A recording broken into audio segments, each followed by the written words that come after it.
In Belarus, they're gearing up for a presidential election. But unlike most votes, the winner isn't in doubt.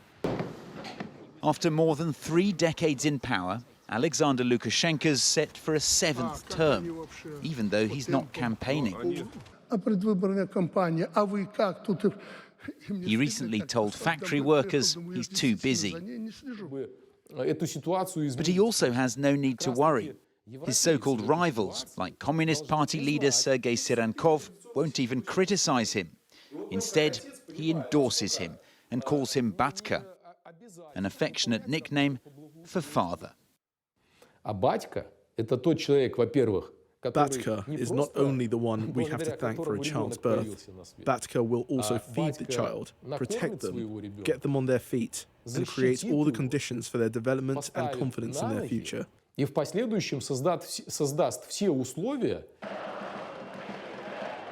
there was nothing loving about how Batka responded to this. Mass protests after his last re-election when he was accused of stealing victory. A brutal crackdown saw tens of thousands detained. Opposition leader Svetlana Tsikhanovskaya has been in exile ever since and is calling for an election boycott. It will be like imitation, it will be farce. We call it special electoral operation. It will be like reappointment of dictator by dictator. All these 5 people who are participating, it's like fan club of Lukashenko. It's highly unlikely there'll be any protests this time around, because there aren't really any protesters left. They're all either in prison or in exile. Some have recently been released by Lukashenko in a sign he wants to repair relations with the West. But he has a long way to go to do that. According to human rights groups, there are still well over 1,000 political prisoners here. Among them, Maria Kolesnikova, who's serving an 11-year term on extremism charges.